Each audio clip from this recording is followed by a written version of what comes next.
Gibran itu adalah faktor yang menaikkan suaranya Pak Prabowo. Iya, iya. Dan dia itu sudah menunjukkan achievement dia selama ini. Performance dia menurut saya mungkin the best wakil presiden yang ada saat dalam sejarah kita nih. Tapi akhirnya terbongkar juga bobrok Ade Armando. Bagaimana selama ini ia membela mati-matian Jokowi hingga Gibran. Bahkan menyebut Gibran adalah wakil terbaik sepanjang masa, teman-teman. Dan kali ini kita akan menyaksikan bagaimana pemerintah ya memberikan wewenang kepada Ade Armando ini sebuah jabatan komisaris di anak perusahaan PLN, teman-teman. Yuk kita simak videonya.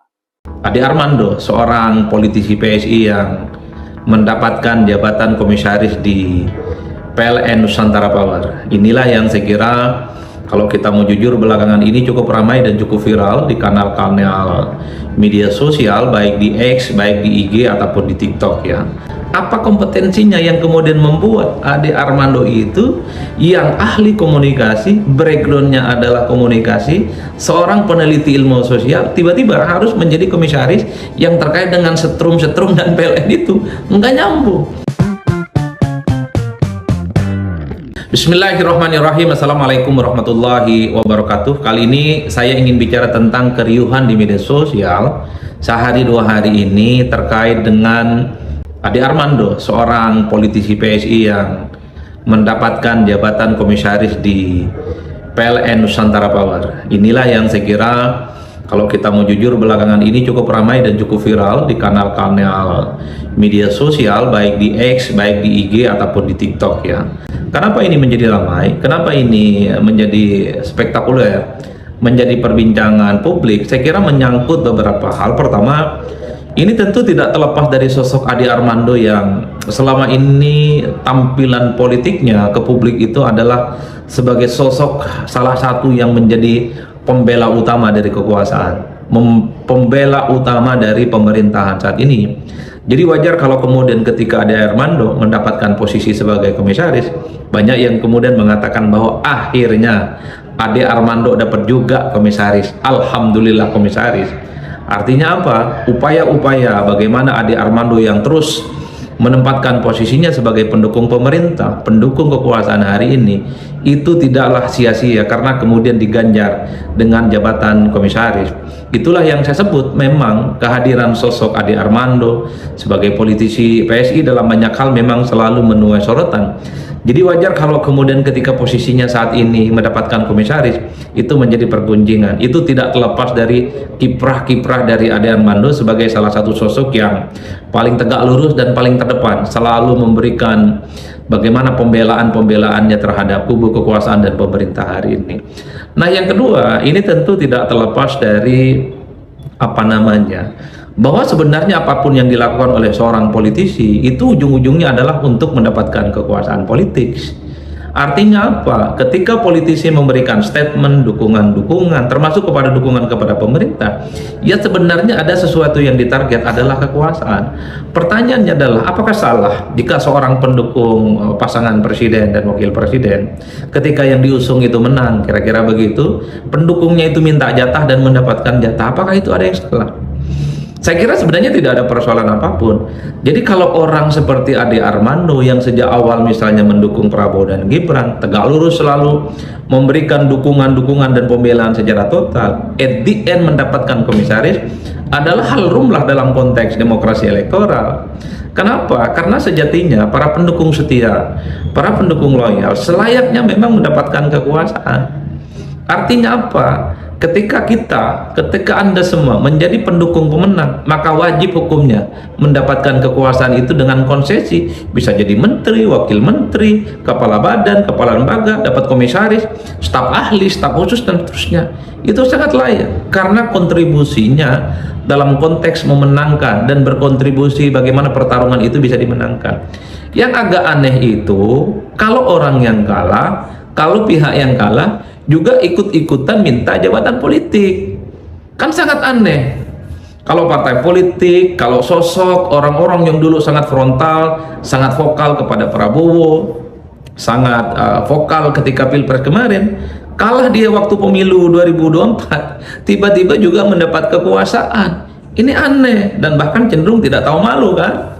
Saya dari dulu selalu mengatakan bahwa mestinya budaya politik tahu malu itu terjadi pada politisi yang ada di Indonesia. Kalau kalah pilpres, kalau kalah pemilu, janganlah ikut serta menikmati kekuasaan, janganlah ikut-ikutan jadi menteri, janganlah ikut-ikutan jadi komisaris, janganlah ikut-ikutan jadi kepala lembaga, kepala badan, jadi komisaris dan seterusnya dan seterusnya. Jadi dalam konteks Adi Armando sebagai pendukung utama pemerintah hari ini, ketika dia mendapatkan kekuasaan seperti komisaris, itu adalah sah dan mutlak dalam konteks politik.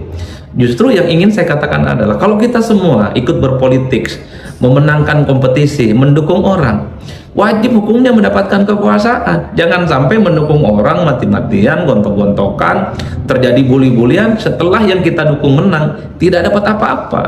Itu naif secara politik elektoral. Oleh karena itu, ketika misalnya Ade Armando mendapatkan posisi komisaris, adalah sesuatu yang memang seharusnya, mengingat Ade Armando dan partainya PSI sejak awal adalah mereka yang memang berkontribusi penting, membela secara eksplisit, yang kemudian membuat posisinya harus mendapatkan komisaris saat ini. Itu yang kedua. Nah, yang ketiga yang menarik, kenapa ramai soal Ade Armando misalnya mendapatkan posisi komisaris, ya ini tentu tidak terlepas dari portofolio politik dari Ade Armando yang latar belakangnya adalah dosen, ahli komunikasi, dan tidak ada sama sekali hubungannya dengan PLN.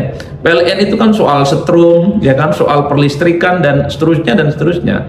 Wajar kalau kemudian soal ekspertis keahlian Ade Armando dalam konteks PLN itu apa? Karena beberapa waktu yang lalu misalnya Kepala Kantor Kepresidenan mengatakan kalau ingin mengkritik penulisan ulang sejarah maka pengkritiknya harus ahli sejarah. Jadi pengkritik terkait dengan penulisan soal sejarah itu harus ahlinya. Kalau bukan ahlinya jangan coba-coba mengkritik soal sejarah. Inilah yang kemudian menjadi semacam fireback, serangan balik yang kemudian disampaikan kepada Ade Armando. Apa kapasitasnya, apa kompetensinya yang kemudian membuat Ade Armando itu yang ahli komunikasi, backgroundnya adalah komunikasi, seorang peneliti ilmu sosial, tiba-tiba harus menjadi komisaris yang terkait dengan setrum-setrum dan PLN itu nggak nyambung. Dan itulah yang kemudian membuat riuh rendahnya bahwa jabatan-jabatan dimanapun termasuk di komisaris ternyata itu tidak terlampau penting apakah latar belakangnya sesuai dengan apa yang dikerjakan dan tanggung jawabnya sebagai komisaris ataupun tidak. Yang penting ada yang disebut dengan akomodasi politik. Tiga hal inilah yang saya kira memang kenapa persoalan Ade Armando ketika mendapatkan jabatan komisaris itu ramai dan heboh, seheboh-hebohnya hingga saat ini, karena menyangkut tiga hal itu. Yang ingin saya katakan adalah bahwa seorang politisi ketika dia mendukung salah satu calon dan dia menang, wajib hukumnya dan sangat wajar kalau dia mendapatkan jabatan. Teman-teman, ya, di sini Adi Praitno membongkar bagaimana Ade Armando, ya, bagaimana Ade Armando ini adalah seorang sekarang itu politikus, ya, PSI, yang dia adalah caleg yang gagal masuk ke Senayan. Selama ini beliau itu membela mati-matian pemerintahan Pak Jokowi, kemudian pemerintahan Prabowo Subianto, dan selalu menyerang Anies Baswedan. Dan kali ini, ya, yang membuat kita geger adalah ketika pernyataannya yang mengatakan bahwa Gibran itu adalah wakil presiden terbaik sepanjang masa, teman-teman. Ini waktu itu membuat publik heboh dengan pernyataan daripada Ade Armando ini. Dan setelah ini, teman-teman, ya, yang membuat heboh lagi adalah ketika Ade Armando ya, ditunjuk menjadi komisaris anak perusahaan PLN, teman-teman. Ya, inilah yang kita sebut adalah balas budi. Ya, selama ini bagaimana Ade Armando membela, ya, Jokowi hingga Gibran dan Prabowo saat ini, apakah ini adalah bentuk ucapan terima kasih mereka terhadap Ade Armando? Dan kalau kita melihat, ya, apa sih latar belakangnya Ade Armando? Seorang dosen, ya, kemudian membela penguasa hingga menjadi komisaris. Padahal banyak di negara kita orang-orang yang lebih hebat, lebih cerdas, ya, lebih berkompeten. Dan inilah yang disampaikan oleh Adi Prayitno ya. Dan kalau kita melihat juga ya, bagaimana Anies Baswedan ya, seorang politikus handal walaupun belum punya partai, beliau tidak pernah tergiur dengan jabatan apapun ya. Sebab beliau konsisten untuk membangun bangsa itu tidak harus menjadi penjilat pemerintah. Bagaimana menurut kalian?